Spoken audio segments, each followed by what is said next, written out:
Beneath the Old Trees. The Wind Still Calls Their Names is a heartwarming tale about a boy named Elliot and a young wolf named Ash.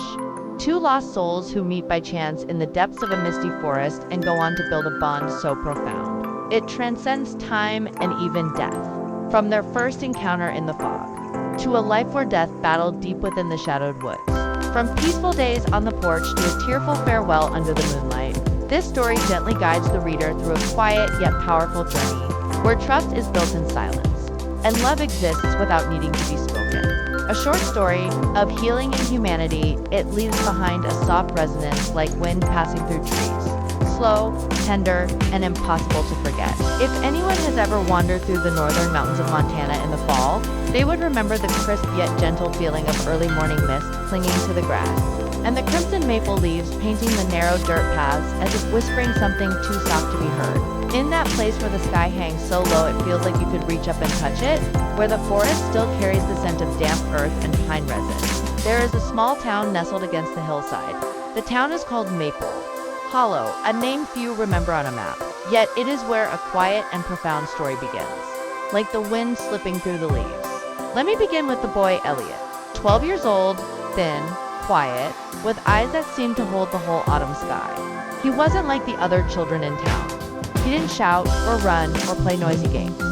More often than not, he would sit alone on the large stone behind the house, staring toward the western ridge where the sun lingered before setting, clutching a worn little sketchbook. Inside were clumsy drawings, trees, fog, the sky, and creatures he only ever glimpsed in the forest. Some called him the Cloud Child, because he never seemed to rush. He moved through time gently, as if floating. Elliot lived with his grandmother in an old wooden house at the forest's edge. His parents had died in a car accident when he was just 4 years old. After that, his grandmother brought him from the city to live in Maple Hollow, the place she was born, and where she once told him, those who don't belong to the noise should live where the wind speaks softly. She was an herbalist, with a garden full of roots and leaves that people from nearby often came to when sick, bruised, or sleepless. Even in her old age, she always rose before dawn to gather dew, dry herbs, and brew remedies. Elliot loved her the way he loved that old garden where every morning he woke to the scent of mint weaving through his trees, and the soft clack of her scissors in the golden light filtering through wooden shutters. But what set Elliot apart was the way something inside him always reached out to the forest. Not for play or mischief like other kids, but because it felt like something was calling to him from beyond the trees. Soft as breath, persistent as wind. No one taught Elliot how to listen to the forest, but he heard it anyway.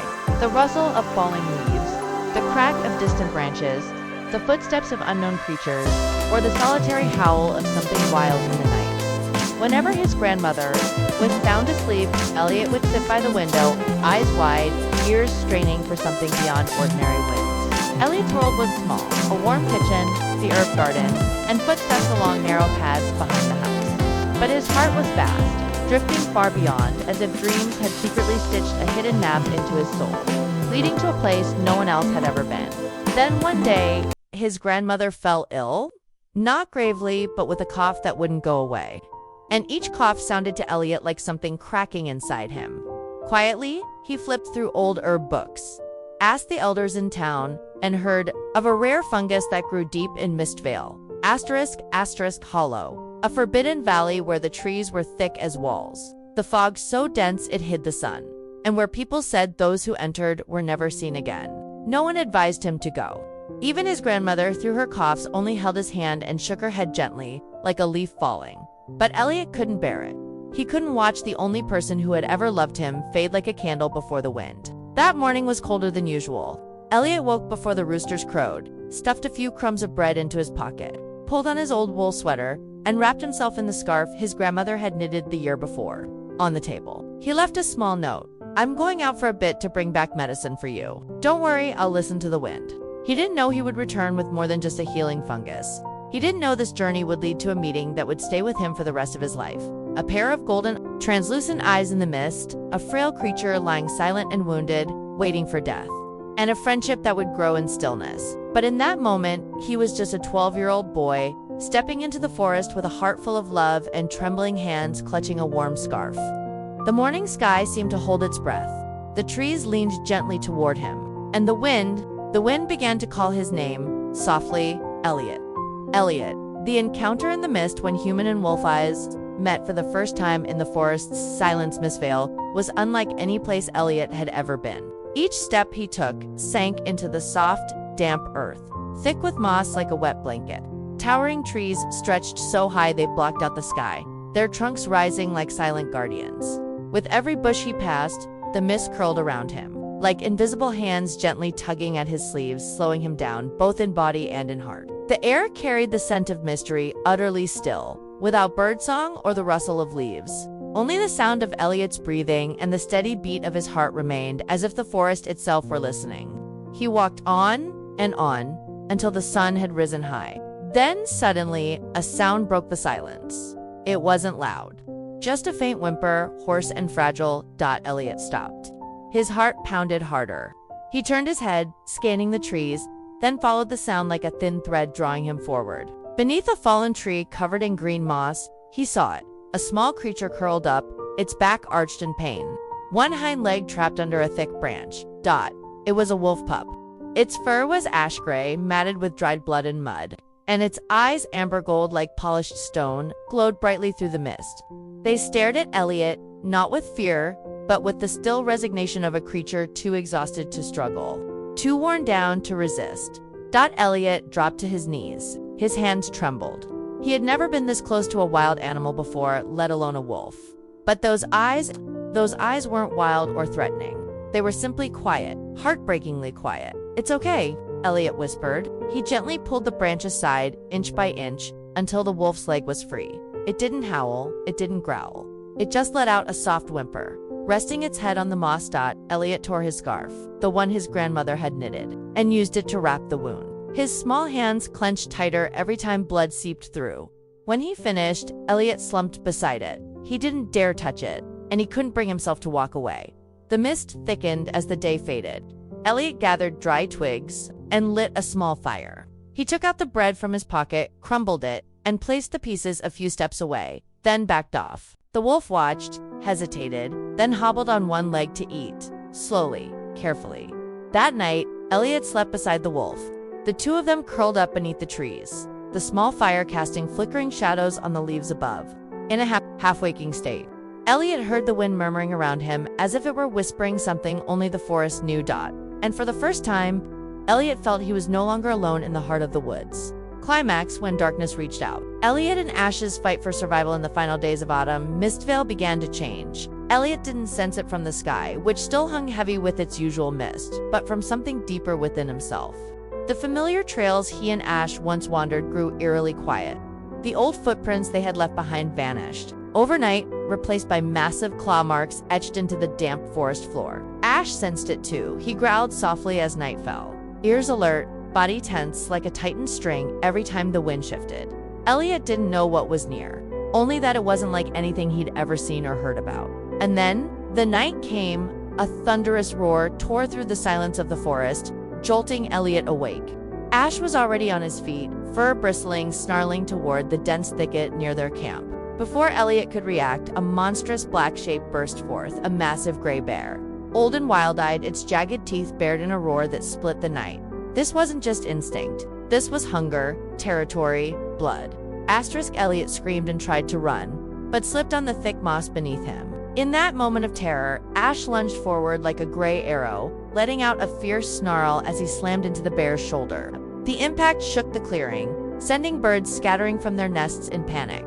Though tiny in comparison, Ash didn't hesitate. He clamped onto the bear's neck, dodging deadly swipes with the reflex of a guardian born to protect. Elliot crawled backward, hands scrambling for anything until he found a thick branch. He trembled as he gripped. Ash's blood splattered onto the stones, dark as fire in the night. But Ash didn't fall back.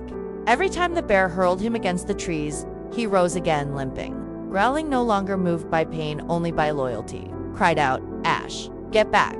But Ash didn't hear, or maybe he did and chose not to. His golden eyes burned with something more than instinct now.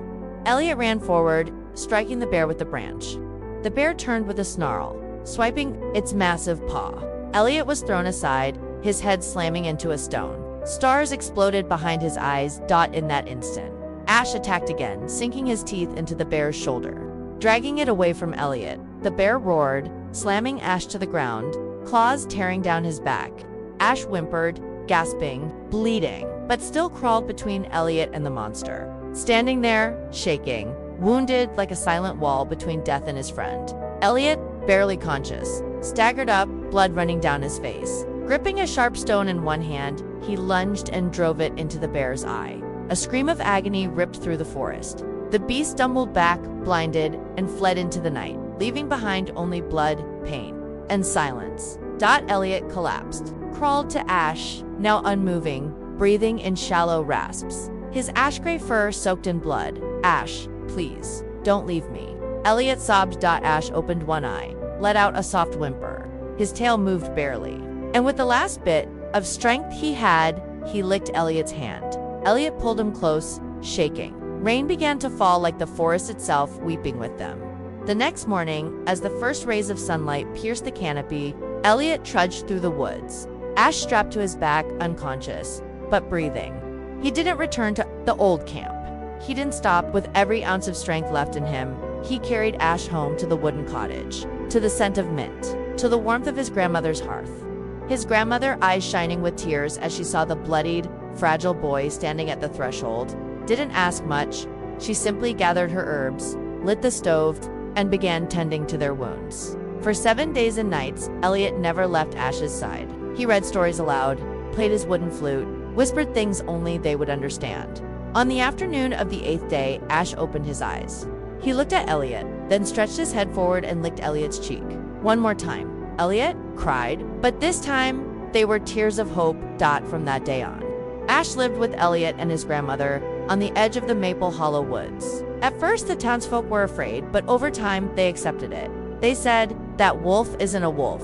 He's the spirit of the forest, and he's finally found his home." And Elliot every morning still rose early to sit on the porch, sketching in his old notebook.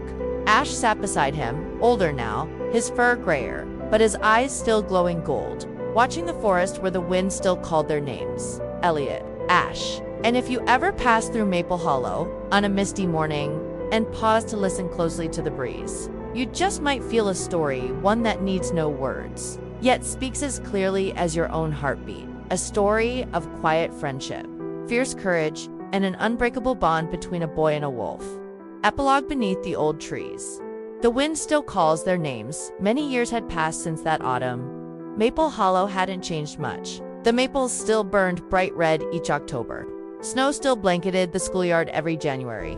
And the Mistvale Forest still slumbered under its ever-present mist, like an old blanket wrapped around memories. Elliot was now 18.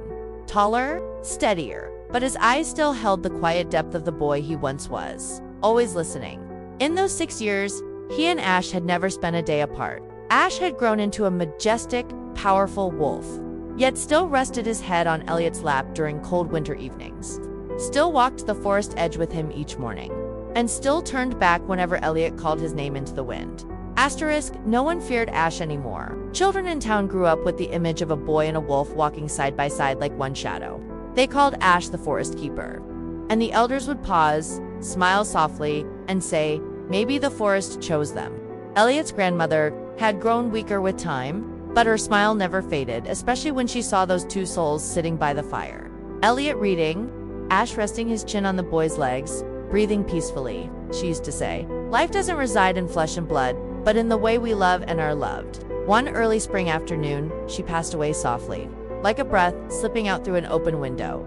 Elliot buried her in the mint garden where she used to sit and gather leaves. Telling stories, Ash stood beside him the whole time, head bowed low, as if he understood everything. After that day, Elliot didn't cry. Instead, he began to write, filling the old notebooks with their stories, page by page, season by season, footprint by footprint, so that one day, someone else might hear the wind the way he once had. He left Maple Hollow on a misty morning, not to escape but to find out what else the world had to offer. Ash, of course, went with him. They crossed countless towns, bumpy roads, and dry land. Elliot taught children how to draw, told elders stories of forest and friendship, and carried a quiet belief with him that kindness could bloom anywhere.